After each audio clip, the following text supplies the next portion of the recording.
Welcome to Teacher Marta's class. Yeah, you are stay at Teacher Marta channel. Now we want to study again, but teacher want to remember you to always stay at home. Walaupun kita belajar dari rumah, teacher percaya anak-anak teacher tetap semangat dalam mengerjakan pembelajaran hari ini. Tetap bersuka cita ya anak-anak teacher dalam pelajaran kali ini. Oke, kita mulai ya pelajarannya.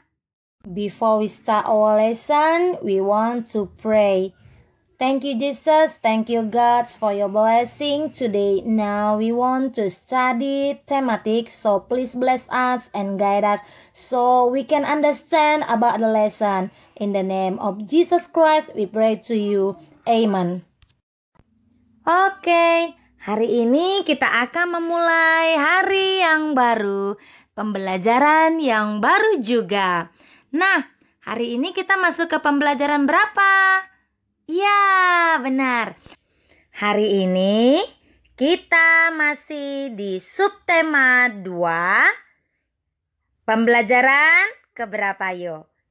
Iya, pembelajaran 6. Hari ini kita masuk ke ayo menulis. Hari ini cuaca sangat cerah. Matahari bersinar terik. Nina dan teman-teman semangat untuk belajar. Nina dan teman-teman semangat belajar. Kalau begitu, anak-anak teacher juga. Ya kan, Nak? Harus juga punya semangat belajar walaupun belajarnya di rumah, ya kan? Iya. Nah, kalau begitu coba kita mendengarkan cerita ini ya. Ini berkaitan dengan suasana musim kemarau. Suasana pada musim kemarau. Saat itu musim kemarau sangat panjang. Air sungai mulai surut, sawah-sawah pun mulai kering. Banyak desa yang kekurangan air. Sumur-sumur di rumah penduduk kering. Mereka kesulitan mendapatkan air bersih. Hanya ada satu sumber air yang tersisa. Semua warga mengambil air di sana. Mereka harus bersabar mengantri untuk mendapatkan air. Nah, setelah kita membaca cerita ini, kita diajak untuk membuat kalimat.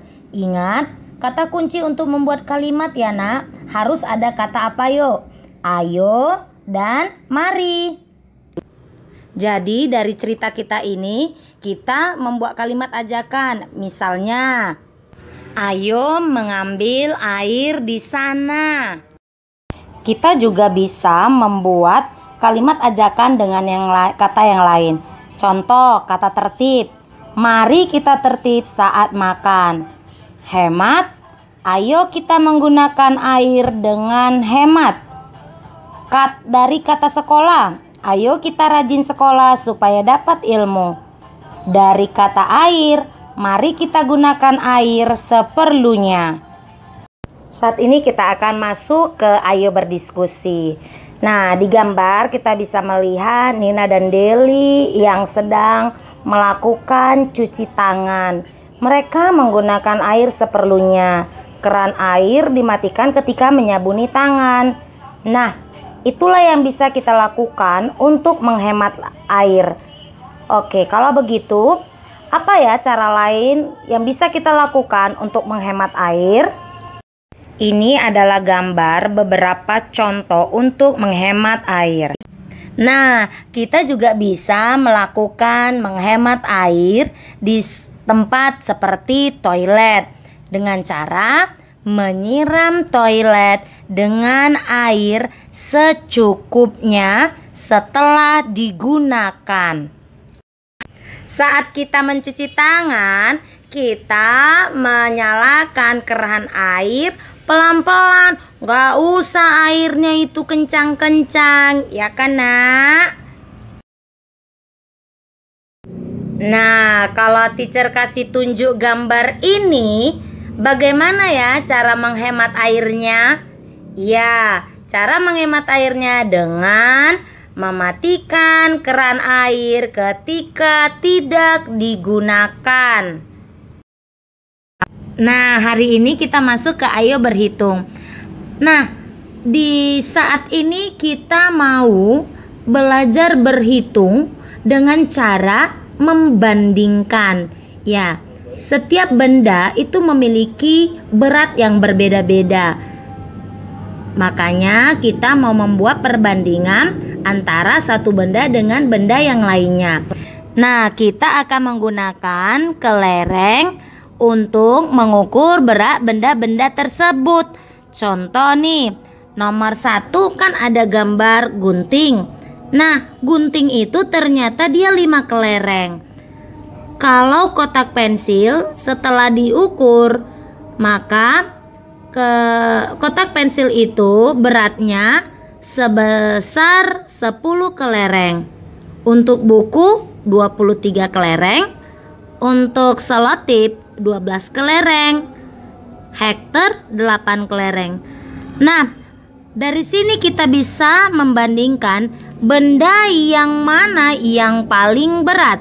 Coba anak-anak teacher perhatikan, yang mana ya yang paling berat? Iya, benar. Yang paling berat itu adalah buku. Kenapa? Ya, karena buku itu memiliki berat sebanyak 23 kelereng. Benda yang mana yang paling ringan? Ya, benda yang paling ringan adalah gunting. Karena gunting memiliki berat sebanyak 5 kelereng. Nah, dari sini kita akan bisa mengurutkan benda dari yang paling ringan ke yang paling berat. Yuk kita urutkan benda dari yang paling ringan, yaitu kelereng, hektar, kotak pensil, selotip, dan buku. Urutan benda yang paling berat, maka kebalikannya, ya, buku, selotip, kotak pensil, hektar, dan gunting. Oke, anak teacher juga bisa melakukan hal yang sama untuk mengukur benda yang lain dengan membuat berat pembandingnya jeruk. Nah, selanjutnya anak-anak teacher boleh mengerjakan Ayo Berlatih halaman 49. Dari pembelajaran ini, anak-anak teacher sudah bisa menulis kalimat ajakan. Yang kedua, membandingkan dan mengurutkan berat benda. Yang ketiga, cara menghemat air di sekolah. We have finished our lesson today, so always pray to our country and always stay at home, stay healthy, and stay safety.